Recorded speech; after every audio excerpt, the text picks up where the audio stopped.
Olá amigos, que bom vocês por aqui novamente. Hoje vamos falar sobre espiritualidade. Mas antes de mais nada, dê o seu like, se inscreva no nosso canal, pois isso é muito importante para nós. Então, sem mais delongas, vamos ao vídeo de hoje. Jesus falhou em salvar a humanidade? Jesus falhou na pregação do seu evangelho e na tentativa de fazer uma reforma íntima em toda a humanidade? Será? Vamos conversar sobre isso agora. Lembre que o mundo tem o exemplo de grandes mestres como Jesus. E mesmo assim, em milhares de anos, o mundo em termos morais e de justiça pouco mudou. Não só Jesus, mas os grandes mestres, como Buda, Krishna e outros, trouxeram sua mensagem ao mundo para que a humanidade fizesse a sua reforma íntima. No entanto, ao contrário do que parece, Jesus e outros grandes mestres da humanidade não falharam em sua missão. Muito pelo contrário, tiveram e estão tendo muito êxito. É claro que espíritos elevados não reencarnariam em vão. Isto seria um absurdo. Então, ao que parece, só parece, que nada mudou depois da vinda dos grandes mestres, da vinda de Jesus. Mas vamos conversar mais sobre isso.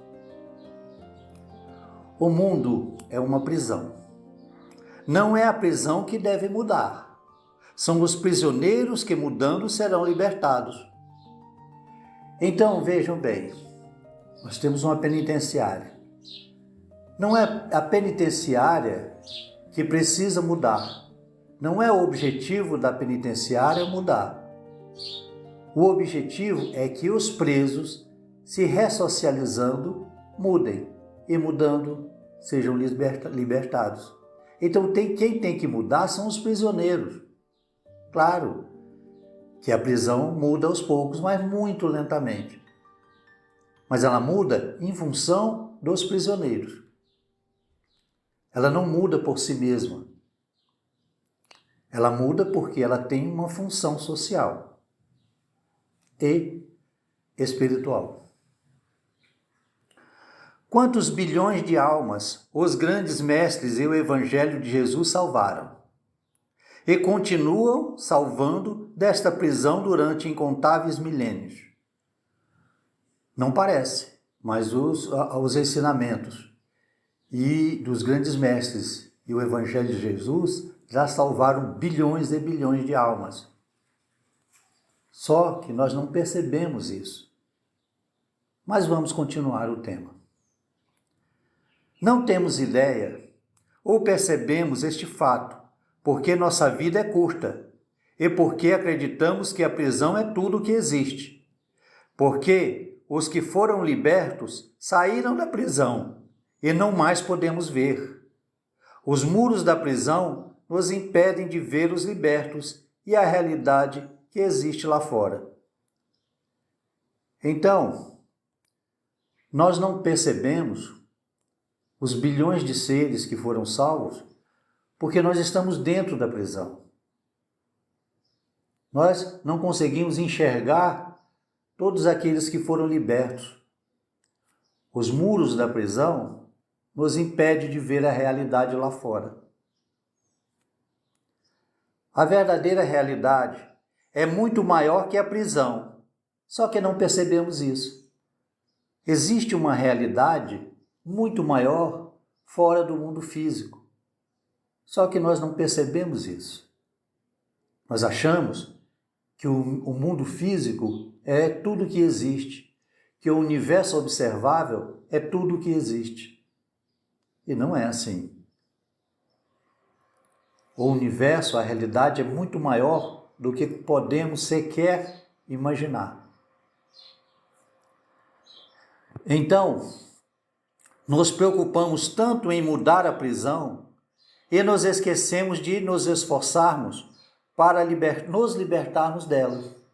A prisão só existe e é como é porque é útil. Então ficamos tão obcecados em mudar a prisão ou o mundo que nos esquecemos de nos libertar dele. O que é o mais importante. Graças aos ensinamentos de Jesus e outros grandes mestres, incontáveis espíritos que passaram por este mundo evoluíram e foram para mundos superiores. Ou preferiram ficar aqui auxiliando a humanidade por amor. E agora são conhecidos como mentores, anjos ou santos, dependendo da crença. Então, bilhões de espíritos já evoluíram e não reencarnam mais.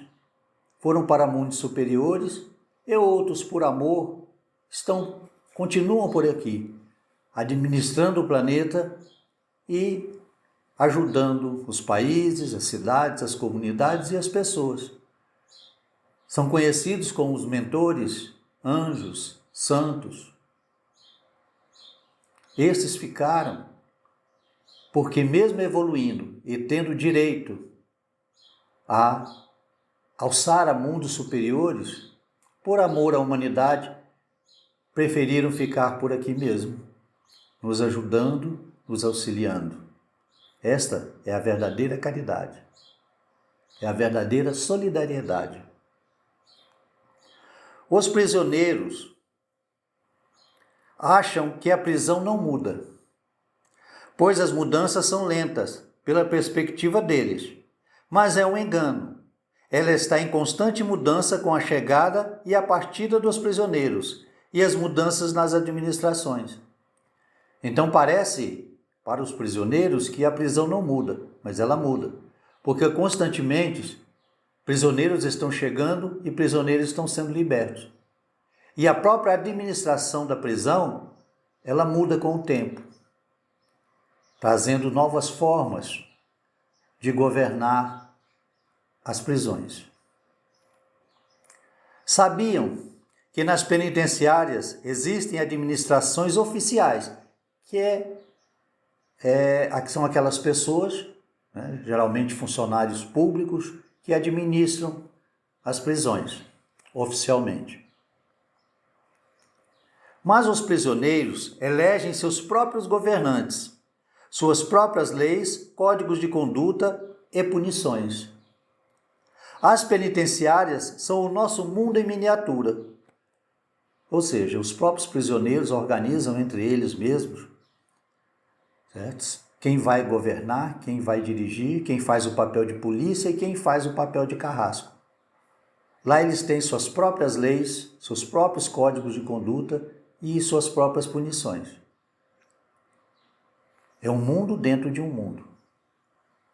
As prisões são uma miniatura do nosso mundo, do mundo físico.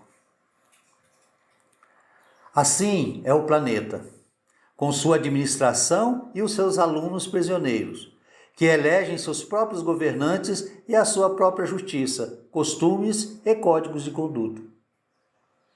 Então existe a administração planetária de espíritos superiores e nós aqui elegemos nossos governantes, fazemos nossas leis, nossos códigos de conduta, estipulamos punições, estipulamos costumes, e é assim que funciona.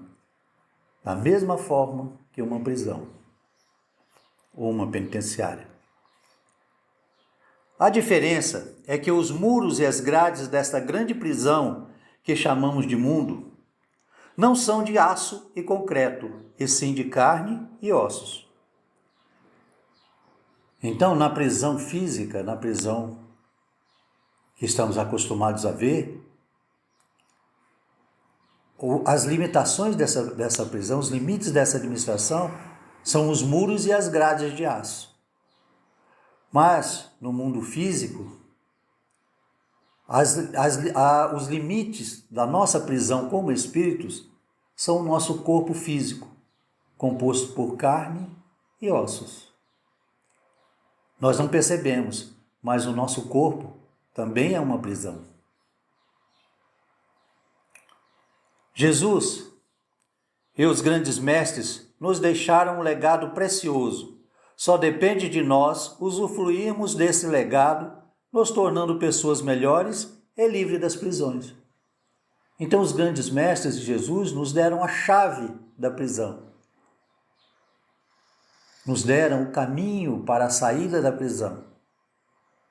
Então, devemos aproveitar essa dádiva preciosa que os grandes mestres nos deram e nos libertarmos da prisão. Os mais inteligentes e evoluídos fazem da prisão uma escola. Já para os ignorantes e rebeldes, estes fazem da escola uma prisão. Ou seja, para os inteligentes e evoluídos, a prisão é uma escola. Para os ignorantes e rebeldes, a escola é uma prisão. Perceberam a diferença? É muito mais inteligente, mais sábio, mais produtivo transformar a prisão em escola. Por quê? Porque a escola nos ajuda a nos tornarmos melhores, nos dá lições preciosas para que possamos evoluir e alçar a mundos superiores. Namastê. E ficamos por aqui. Agradeço a todos vocês o apoio ao canal. Peço a Deus que nos ilumine o nosso caminho, nos proteja, nos livre de todos os males, nos dê paz, saúde, prosperidade, tolerância, amor e equilíbrio. E até uma nova oportunidade, se Deus assim o permitir. Tchau, amigos!